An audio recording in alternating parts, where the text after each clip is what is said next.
بسم الله الرحمن الرحيم الحمد لله وكفى والصلاة والسلام على الحبيب المصطفى صلى الله عليه وعلى آله وسلم تسليما كثيرا اللهم صل وسلم على محمد رب اشرح لي صدري ويسر لي أمري واحلل عقدة من لساني يفقه قولي إخواني أخواتي أبنائي بناتي أعزائي عزيزاتي أصدقائي صديقاتي معلمي معلماتي أساتذتي أستاذاتي شيوخي شيخاتي السلام عليكم ورحمة الله وبركاته إن الله وملائكته يصلون على النبي يا أيها الذين آمنوا صلوا عليه وسلموا تسليما. Mes frères et sœurs, j'espère que vous allez bien.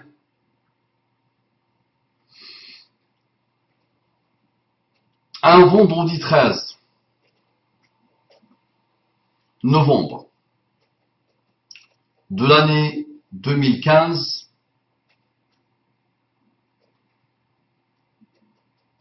des jeunes gens ont décidé de faire un carnage, de tirer sur tout ce qui bouge et de tirer sur tout ce qui ne bouge pas aussi. Ils ont pris des kalachnikovs, ils ont tiré peut-être plus de 600 fois, 500 fois, peut-être plus de 1000 fois. Dans un petit laps de temps, ils ont tiré sur des humains. Et quelques-uns parmi eux, ou la grande majorité parmi eux, ont décidé de se faire exploser pour massacrer un maximum de personnes. Ils ont rêvé de tuer des milliers de personnes. Ils ont voulu faire le nécessaire dans une détermination sans limite, dans une volonté sans faille, pour exterminer un maximum de personnes. Si je te raconte ça, tu vas me dire, à vous maman, qu'est-ce que tu racontes? C'est inimaginable, c'est inconcevable. Tu peux me dire, oui, on entend parler de ce type de choses tous les jours, dans tous les pays du monde aujourd'hui, mais on ne pouvait pas imaginer ça. Mon cousin, mon frère, ma sœur, mon père était en train de se balader à Paris. Il n'a rien demandé à personne. C'est quelqu'un d'honnête, d'engagé, quelqu'un de paix, de tolérant, qui aime les grandes valeurs, qui vit les grandes valeurs, et on lui tire dessus, tout en espérant le tuer, et en faisant tout pour le tuer.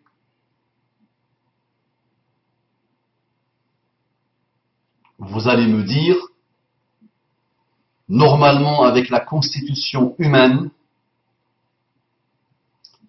avec le minimum de valeurs humaines, ce sont des choses inconcevables. Sauf que ce sont des choses qui se produisent tous les jours. Vous avez entendu parler de ces choses tous les jours maintenant, ça ne rate jamais, c'est en continu. Mais ça ne va pas malheureusement s'arrêter. On a tellement parlé, on a tellement tergiversé, on a tellement fait des rappels, et on a tellement écouté des rappels sur ça. ton rappel à Abu Umama, qu'est-ce qu'il va enlever, qu'est-ce qu'il va rajouter. Mais j'ai besoin de parler. Je me suis vu en train de pleurer devant ces choses qui ne m'étonnent pas, qui n'étonnent plus personne. Dans chaque pays du monde aujourd'hui, il y a des gens qui rêvent de voir des rivières de sang couler. Donc j'ai besoin de partager avec vous un petit moment de parole. J'ouvrirai, Inch'Allah, la discussion tout à l'heure. J'aimerais bien vous entendre. Moi, je parle pour vider mon cœur et pour essayer de toucher quelqu'un. Ces gens qui ont tué et qui tuent depuis des années et des années et des années, et qui tuent depuis des siècles et des siècles et des siècles, pour toute forme de religion, pensent à un moment donné que Allah subhanahu wa ta'ala, leur Dieu, leur divinité, est heureux, est comblé de joie, atteint le nirvana du bonheur. Je parle de Dieu. Leur Dieu, leur Jéhovah, leur Allah, il est comblé de bonheur parce que on a tué des gens. Vous voyez?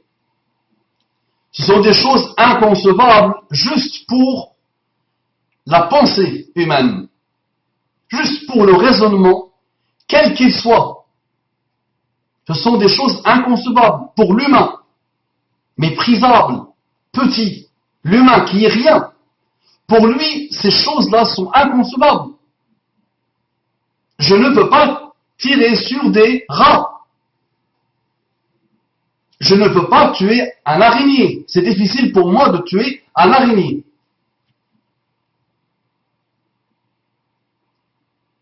N'est-ce pas?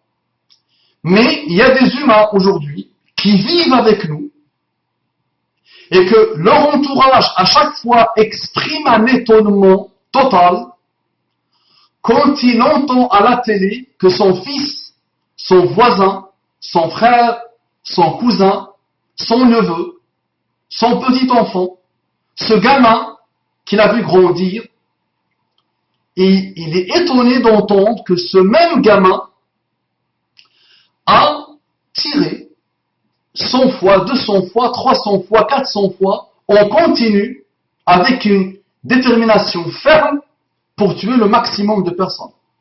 Pour l'humain, quel qu'il soit, c'est inconcevable. Aujourd'hui, 7 milliards de personnes sur Terre se disent qu'il y a eu des gens et qu'il y a des gens aujourd'hui qui tuent encore, avec tout ce que nous avons connu dans l'histoire humaine, qui tuent encore pour Allah. Pour que Allah soit heureux, pour qu'ils vivent bien leur religion, pour qu'ils pensent et pour qu'ils se pensent utiles pour Allah, pour qu'ils élèvent, pour qu'ils élèvent leur relation intime avec Allah. Donc ils tuent des gens. Vous voyez, donc, je tourne autour, mais wallahi, je suis étonné. Donc, ce sont des choses que je conçois, que j'écoute, que j'étudie, que je vois. Moi-même, ça fait quelque temps que je mets en garde contre ces sectarismes, contre ce façade au niveau du cerveau et au niveau du cœur. Je n'ai pas raté aucune occasion pour parler et parler et parler autour de ces questions. Mais là encore, je suis étonné. Et je n'arrive pas souvent à arrêter mes larmes quand je vois ce qui se passe.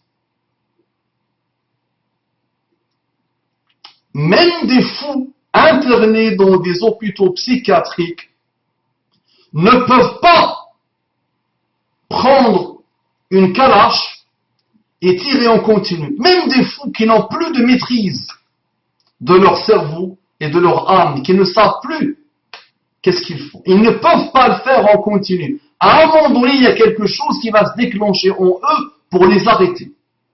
On n'a pas entendu dans les services psychiatriques, n'est-ce pas, des gens qui ont fait ça en continu, qui ont tué. Parfois, le fou perd la tête, encore plus, et prend un couteau et tue quelqu'un. 1, 2, 3 maximum. Mais un fou qui tire 100 fois, 200 fois, 300 fois, on continue des rafales pour tuer un maximum de personnes, rare. Vraiment très rare. Mais nous avons des gens, alhamdulillah, nous avons des gens qui le font pour Allah. Au moment où il se fait exploser, il voit déjà des milliers de huriyya. Il rêve déjà de milliers de huriyya dans le paradis céleste. Il se voit à côté de Muhammad sallallahu alayhi wa sallam, à côté des grands prophètes, à côté des sahaba. À ce moment-là, il dit Allahu Akbar, Allahu Akbar. Et il tire en pensant et en se pensant, le pauvre, qu'il est au paradis. Mais dans quel pétrin nous sommes? Si c'est ce que demande Allah, moi je vous le dis franchement, avec une franchise pure, si je suis à la place des 7 milliards de personnes qui se trouvent sur Terre, la seule et unique réponse est de dire « Je ne veux pas ce Allah. Il ne m'intéresse pas ce Allah. » Parce que les pires athées, dans leur négation de toute forme de divinité et de toute forme de morale et de toute forme de valeur, ne peuvent pas se permettre ça. Et on réussit au bout de quelques années, au bout de quelques siècles, à tirer les leçons de l'histoire humaine, et ils ont pu installer partout dans le monde des communautés caractérisées par le vivre ensemble et par la paix. Et il fait bon vivre dans ces contrées. On peut parler de la France, on peut parler de l'Australie, on peut parler de la Suède, on peut parler des États-Unis, on peut parler de beaucoup de contrées dites civilisées dans le monde, où il fait vraiment bon vivre, où on vit dans des valeurs extraordinairement saines, de respect de l'autre, de vivre avec l'autre, de tolérance envers l'autre. Mais nous avons aujourd'hui des gens qui se prétendent les détenteurs de la vérité absolue et qui disent non au vivre ensemble, qui disent non à la paix, qui veulent voir un maximum de personnes dans des mares de sang déchiquetées dans les rues.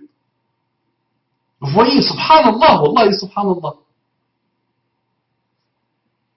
Et tu as la revendication, n'est-ce pas, qui te dit que Allah, béni soit-il, nous a permis de massacrer les kuffars, de massacrer les mécréants, de finir avec eux.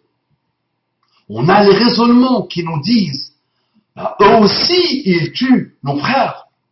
Nous avons entendu qu'un imbécile parmi ces imbéciles, et le mot imbécile est vraiment rien pour qualifier ce type de mutant, dire tac, tac, tac, tac, tac, pour nos frères en Syrie. Je me suis posé la question dans un moment de réflexion et de méditation. quand je vois la famille musulmane aujourd'hui, quand je me vois moi-même dans ma famille musulmane aujourd'hui, quelle qu'elle soit, la plus proche et la plus lointaine, je vois quoi? Je vois des haines. Je vois la haine absolue. Je vois la médisance. Je vois la bassesse. Je vois des carnages familiaux au niveau de la psychologie de celui qui vit dans ces familles. Je vois qatr al-rahim, on coupe le lien de parenté. Je vois des ravages à cause de l'héritage. Je vois des jalousies. Je vois des mesquineries. Je vois des lâchetés. Je vois que tu n'es pas du tout heureux au sein de ta propre famille et tu peux être heureux avec des étrangers. Et j'entends dire, on vous tue pour nos frères en Syrie. Mais quel bonheur! Mais je te dis, si tu ne le connais pas et si tu ne le sais pas, que pour tes frères en Syrie, tu n'es rien. Tu es un sous-homme. Pour ton frère en Arabie Saoudite, tu es rien. Tu es un sous-homme. Pour ton frère au Qatar, tu es rien. Tu es un sous-homme. Pour ton frère dans ton pays d'origine, le pays d'origine de tes parents, juste les tribus de ton pays, les régions de ton pays, chaque région trouve que l'autre région est peuplée de vermines, qui n'ont pas la noblesse de notre tribu à nous. C'est ça la réalité des musulmans. C'est ça la réalité de la Ummah. Quelle Ummah? Quelle fraternité au niveau de la Ummah? Quand il n'y a pas de fraternité au niveau de la famille, avec ton propre père, avec ta propre mère, avec ton épouse, avec tes frères et sœurs, chacun vit pour détruire l'autre. Chacun est là pour peser sur l'autre. Chacun est là pour pourrir la vie à l'autre. On répète des slogans. On n'arrête pas de répéter des slogans. On est devenu des perroquets qui répètent des hadiths et des versets d'Allah subhanahu wa ta'ala. On ne fait que répéter. On est des fous furieux de la répétition, du blabla, sans vouloir généraliser. Mais ça caractérise cette chose qui peut s'appeler la Ummah. Malheureusement, quand on voit ces entrailles, sans vouloir être pessimiste, on voit beaucoup de choses qui ne font dire que finalement, si c'est ça l'islam, mettons ça à la poubelle. C'est pas avec ça qu'on peut évoluer. Ce n'est pas ça qu'Allah a voulu pour notre âme. Du tout, mais vraiment du tout. C'est une apparence. C'est une silhouette. C'est une étoile filante dans une nuit obscure, malheureuse. Non. Mais si c'est ça qu'Allah a voulu pour l'âme, si c'est ça le mode d'emploi de l'âme, je te dis, Allah, hasha, je dis bien, n'a pas été innovateur. Il n'a pas trop innové. Il n'a pas eu une grande innovation, une grande imagination. Si finalement c'est ça la religion qu'il a voulu pour l'humanité, pour ses élus, c'est pas grand-chose tout ça. Laissons ça pour les pervertis humains. Si c'est que ça, l'islam.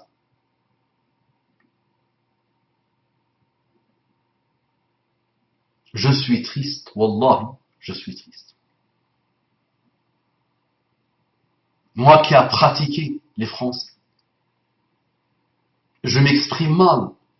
Moi qui a pratiqué ces ennemis de l'islam, parce que mes enfants sont français. Je suis plus français que mon autre nationalité, ou mes autres nationalités. Donc, je m'exprime mal, je m'excuse.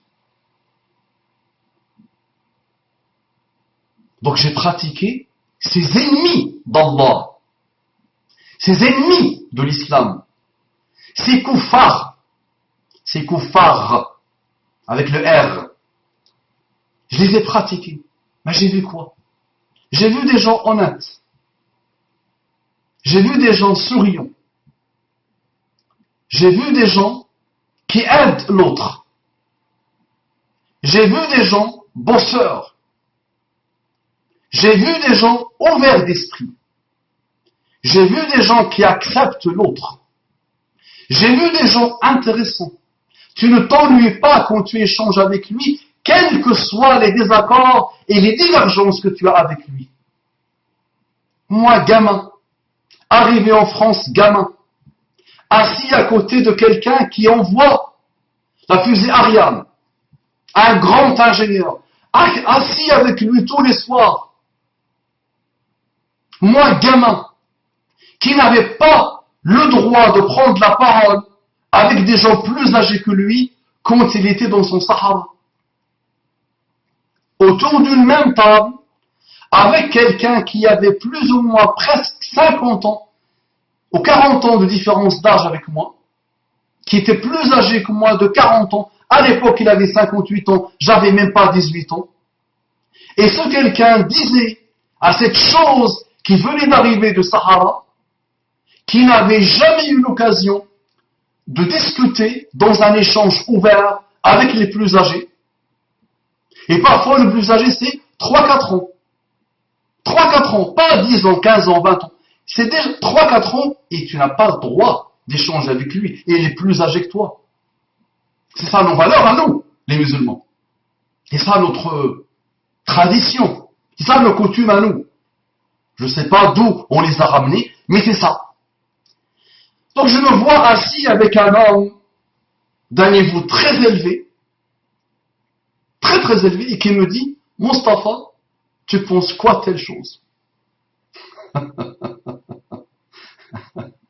Et je mange avec lui sur la même table, et j'échange avec lui, et je me sens quelqu'un à ce moment-là, parce qu'on me donne le droit d'échanger avec quelqu'un de beaucoup plus expérimenté que moi, de beaucoup plus âgé que moi.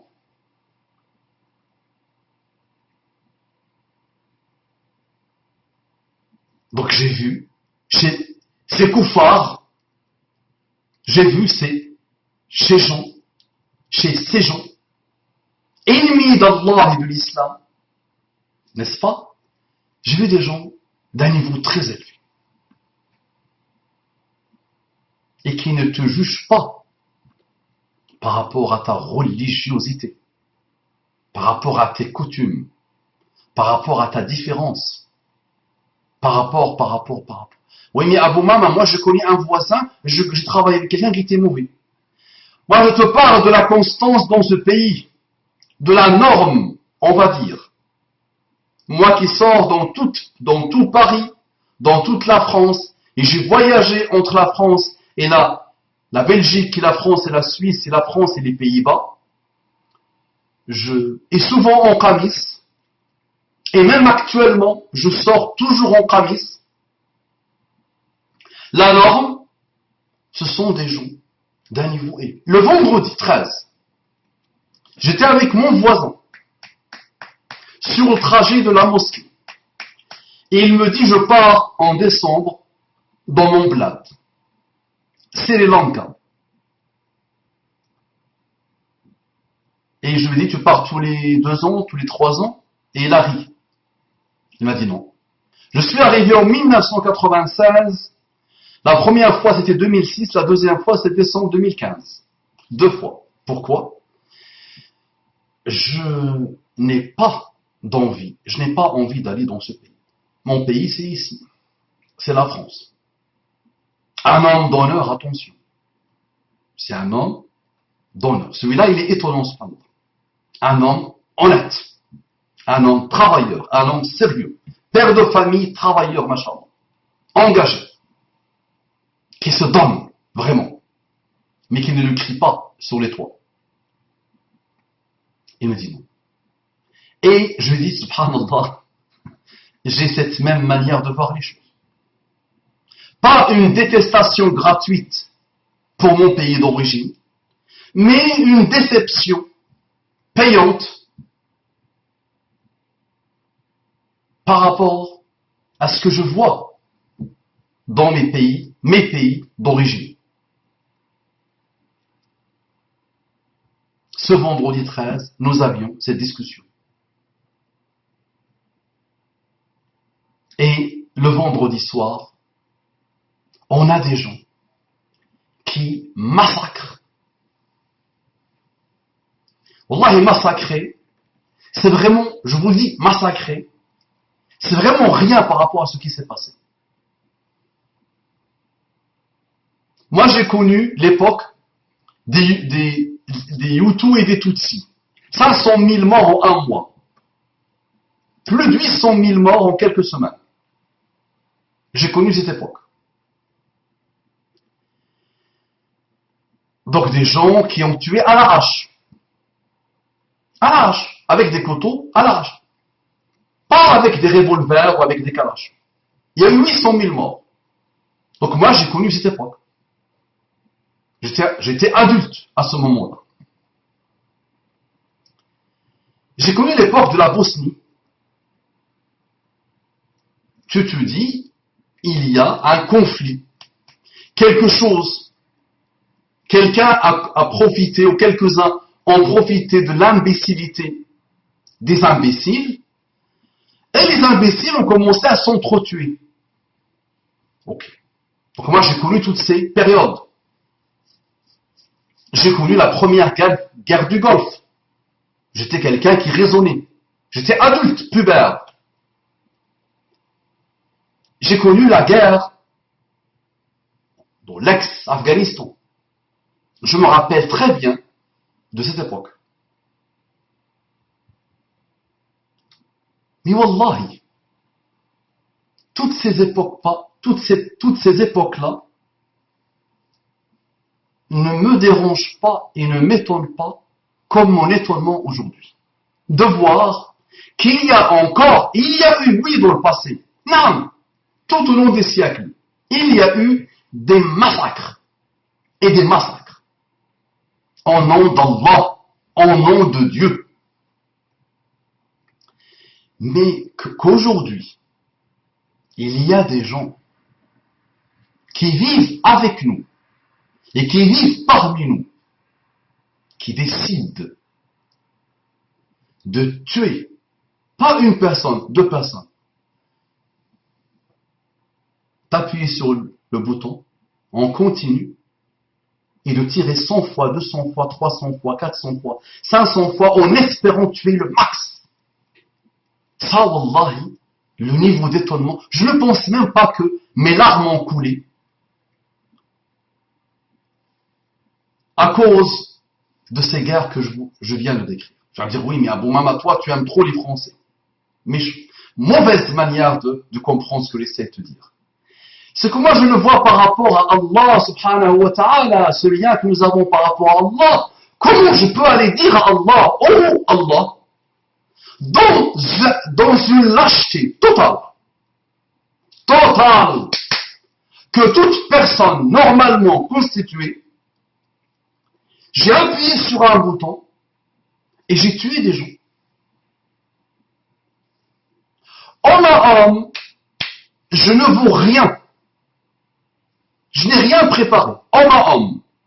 D'accord? Dans un combat normal, homme à homme, je sais que je ne vaux rien. Par contre, lâche à homme, lâche à des hommes, envers des hommes, j'appuie sur un bouton continu, je tue. Et je tue. Des gens qui ne sont pas armés, des gens qui, fatigués d'une semaine chargée de travail, d'une vie qui devient dure et brutale, qui ont voulu se reposer sur des terrasses de café, dans un moment espéré, loin de Facebook, loin de virtuel, avec des gens. J'ai voulu tuer. C'est extraordinaire, au moins. C'est extraordinaire. Maintenant, 7 milliards de personnes qui vivent sur Terre. Par Allah, qu'est-ce qu'ils disent? Qu'est-ce qu'ils pensent?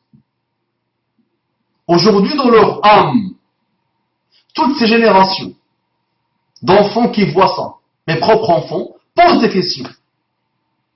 Posent des questions. Ils n'arrivent pas à comprendre. L'enfant est innocent. Ils ont tué pour Allah, pour l'islam. Explique ça à un enfant. Toutes ces générations, toutes ces mères qui, 10 minutes avant, ou 15 minutes avant, ils étaient au téléphone avec leurs enfants. Et 15 minutes après, leurs enfants sont massacrés.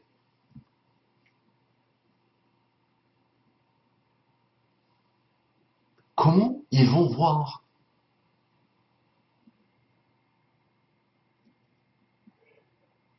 les choses? Qu'est-ce qu'ils vont penser? Oui, mais arrêtons de nous justifier. Elle est belle. Celle-là, elle est belle. Ah oui, elle est brillante, celle-là. Arrêtons de nous justifier. Ce n'est pas les musulmans. Ce n'est pas l'islam. Là, ah non, non. Quoi que tu dises, il y a des mutations parmi les musulmans. Il y a des mutants parmi les musulmans qui se basent sur le Coran et la Sunna. Sur la vie du prophète, sallallahu alayhi wa sallam. Qui vont te dire, je me base sur le Coran et la Sunna et la vie du prophète. Je me base sur la vie de Ibn Taymiyyah. Ah oui, je me base sur la vie d'un tel. Un tel a fait un livre de 1600 pages où il nous explique que nous avons le droit de massacrer les koufars. Les koufars. Leurs enfants, leurs parents, tout le monde. On les tue, on les massacre. Nous avons le droit.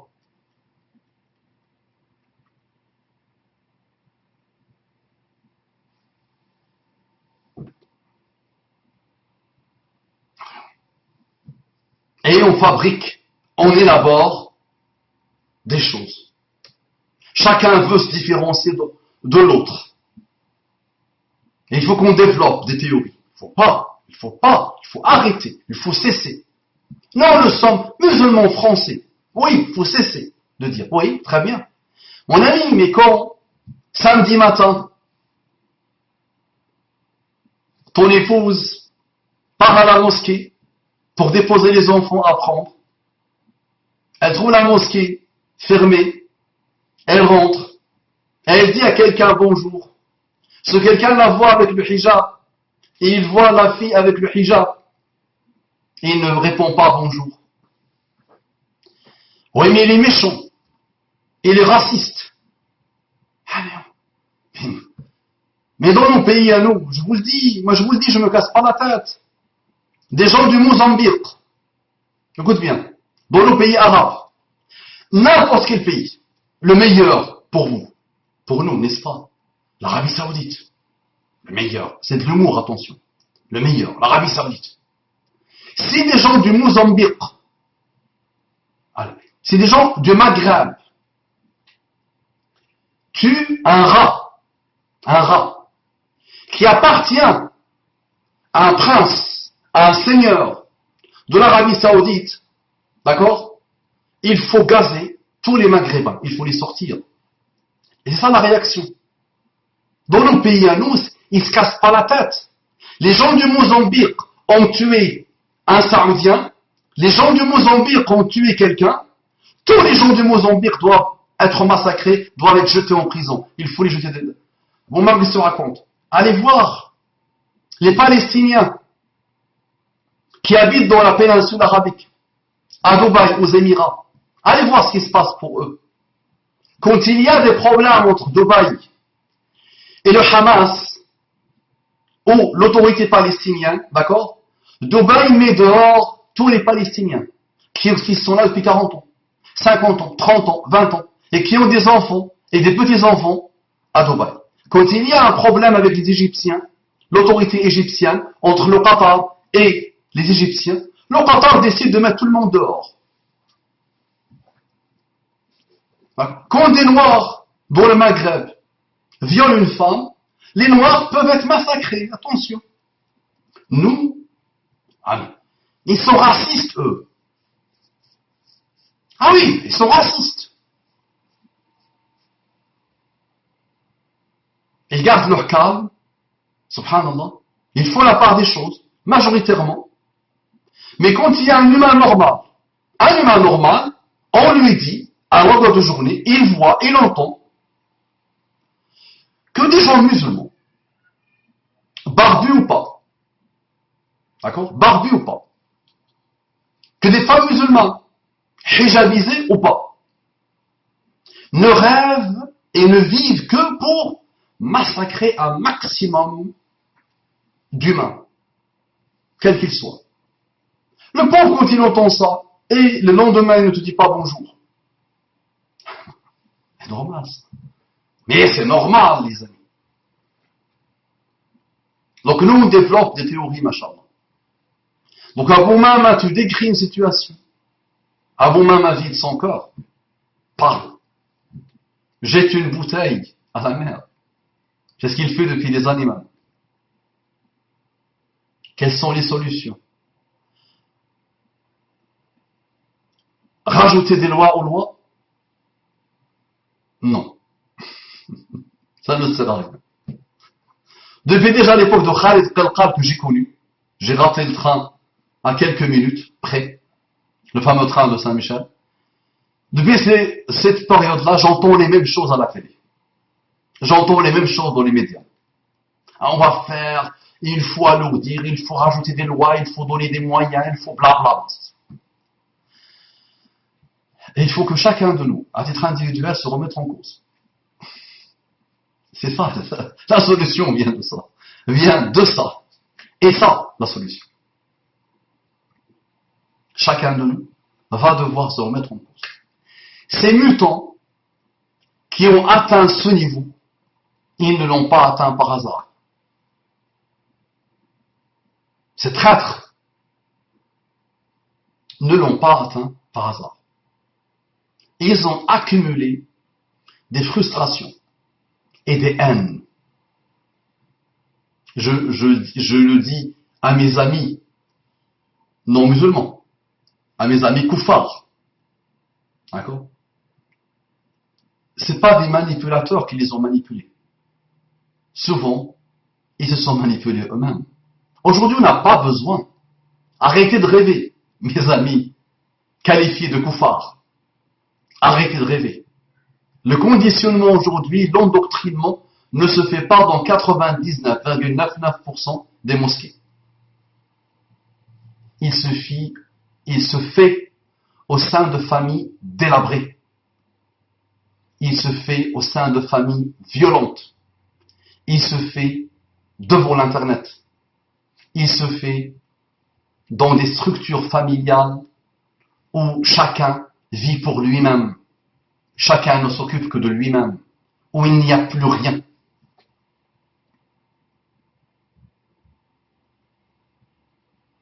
D'accord? N'importe quelle frustration aujourd'hui, et la personne décide de tuer.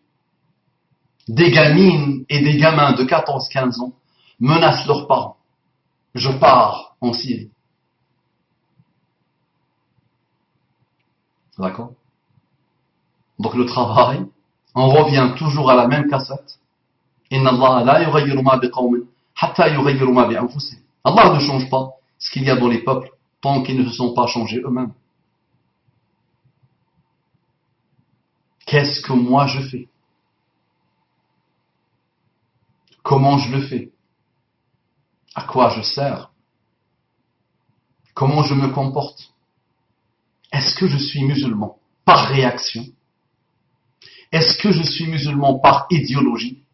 Mais est-ce que je suis un humain? La question, elle n'est même pas liée à une religion. La problématique aujourd'hui n'est même pas liée à une religion, n'est liée à rien. Elle est liée à quoi? Alors, si peut-être nous ne sommes plus des humains. Wallah, et parfois je me pose la question, est-ce que nous sommes des humains? Moi je sais par expérience que la majorité d'entre nous sont peut-être des athées. Des athées musulmans. Je n'aimais pas cette formulation il y a quelque temps. Maintenant, aujourd'hui, je commence à me dire il y a des gens qui sont athées. Très bien, athée, c'est pas un crime. Il y a des gens qui relient Allah, mais ils se présentent à eux-mêmes, ils se sont convaincus qu'ils sont des musulmans. Allah, Il y a des gens aujourd'hui, musulmans par mode, par réaction, par idéologie.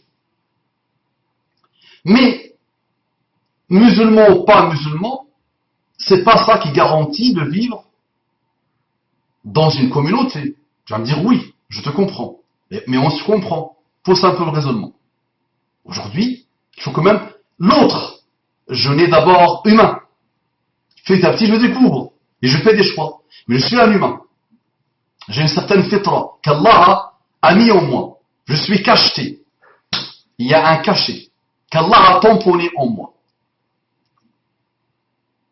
Donc dans une société, il faut un minimum de valeurs humaines, universelles, qui peuvent être aussi d'origine religieuse, pour que la société avance ensemble. Est-ce qu'aujourd'hui, nous les avons? Majoritairement oui, pour ne pas être pessimiste. Alhamdulillah, les humains d'aujourd'hui, de par leur parcours historique, de par les guerres que l'humanité a connues, les humains universellement veulent et aspirent à vivre dans la paix. Il faut être déchiqueté au niveau du cerveau et au niveau de l'âme pour vouloir vivre dans la guerre, dans le fitna. Mais il y a parmi nous une minorité infime d'humains. Ce sont des humains. Encore heureux. Ou ils n'ont plus rien à voir avec l'humain. Attention. Ces mutants, ces mutations humaines, ces mutants humains, à nous de travailler sur nous-mêmes, au sein de la famille, au sein de nos coutumes, de nos traditions, de nos manières de voir les choses, de notre double culture, avec notre voisinage, l'autre, quel qu'il soit, pour essayer de solutionner ces problématiques lourdes et graves. Non. Est-ce que ça va se faire avec un claquement de doigts? Non. Ça va prendre du temps. Mais au moins que chacun de nous essaye. Je ne pense pas, et je ne conçois pas, que quelqu'un à qui nous avons donné un minimum de valeurs humaines d'abord, les valeurs de la fitra, à qui nous avons donné un minimum de valeurs islamiques, religieuses, universelles, qui nous a vu vivre ces valeurs, pas que de blablater ces valeurs. Je ne conçois pas qu'il peut prendre une kalachnikov, dire Allahu Akbar et tirer un maximum de fois pour faire tomber un maximum de personnes. Tout en rêvant que chaque balle tue 10 personnes ou 15 personnes. Je ne peux pas le concevoir.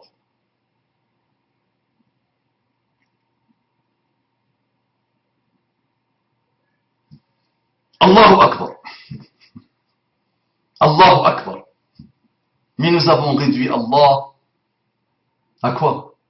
À quelque chose d'insignifiant et de petit pour pratiquement 7 milliards de personnes, parce que même les musulmans, ils en ont marre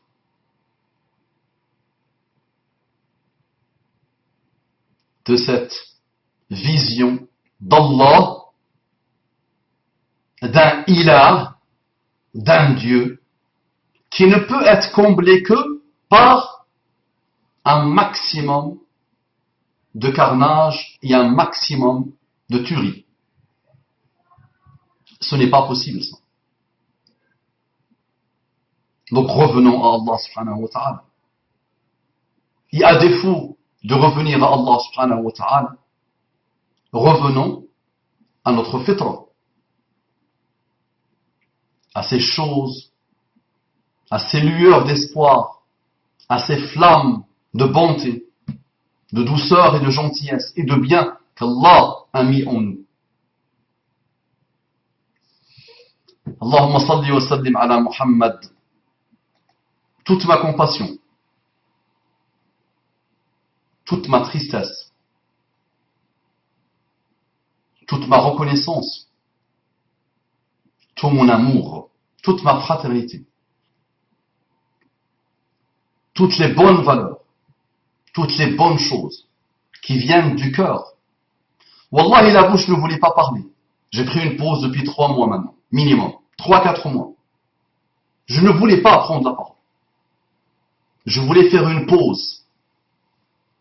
Je voulais faire un cadrage. Je voulais m'éloigner de tout ça. Donc ce n'est pas la bouche qui parle, c'est le cœur qui parle. Je suis triste pour ce qui s'est passé. Je me mets à la place de chaque père, de chaque mère qui a perdu son enfant. Je me mets à la place de chaque ami qui a vu son ami tomber un vendredi soir dans un moment où des personnes voulaient changer un peu d'air et se reposer. Celui qui tue, lui, il vit de drogue, il vit de braquage, il ne travaille pas. En face, c'est un ange, mais en arrière-plan, c'est un shaitan, un as de la pornographie, un as du façade, un as du mauvais comportement. Il n'y a rien en lui de beau, walou, tout est laid, la laideur. Il ne travaille pas, lui. D'accord? Et on se reposait dans une terrasse de café. Il a fait pire, lui. Il a connu les boîtes de nuit, il a dansé, s'est drogué, il a forniqué, il a couché à droite et à gauche. À un moment donné dans sa vie, de quoi? De rat, là, de mutant. Une frustration, une désillusion a fait de lui un tueur qui tue des gens dans un moment de repos, après une semaine de travail. Ces mêmes personnes qui nourrissent ses parents et qui le nourrissent lui. Nous vivons dans une communauté. Ceux qui travaillent payent pour ceux qui ne travaillent pas. Lui, il récupère des centaines de milliers d'euros dans la drogue, dans les braquages. Et en plus, il récupère l'argent de ceux qu'il a tués. C'est phénoménal, ça. Mais quelle gratitude! Donc je suis triste. Mes frères et sœurs, qu'on appelle, que les mutants d'origine musulmane appellent les koufars. Je suis sûr que cette notion va s'introduire un jour dans le dictionnaire, dans le Larousse. Les koufars. Ceux qui vous appellent les koufars veulent vous voir par terre, veulent vous exterminer. Personnellement, je vous appelle des humains, avec qui j'ai beaucoup appris, de qui j'ai beaucoup appris. Si je meurs, je dis à mes proches, je donne l'autorisation d'être enterré dans mon pays d'origine, que si ma mère est en vie. Et moi je meurs. Je donne l'autorisation, la possibilité à ma mère de récupérer mon corps et de me mettre là où il veut. Mais si je meurs et ma mère n'est pas là, si ma mère meurt avant moi, c'est ici que je veux être enterré. C'est dans ce pays que j'aime. Et que quand je quitte ce pays, je m'ennuie. C'est un pays, wallahi, d'une belle culture. C'est un pays qui bouge. C'est un pays en mouvement. C'est un pays ouvert, tolérant, avec de très belles valeurs, qui ne peuvent pas venir que du bien. Toute valeur qui ne contredit pas, frontalement ou directement, notre religion est une bonne valeur qu'on doit adopter, nous. نحن أحق بها, نحن أولى بها. Et je vois des gamins, c'est ça qui est extraordinaire, qui profitent de cette douceur, de cette gentillesse, de cette tolérance, de cette ouverture d'esprit des autres qu'ils appellent mécréants, koufars, pour les exterminer.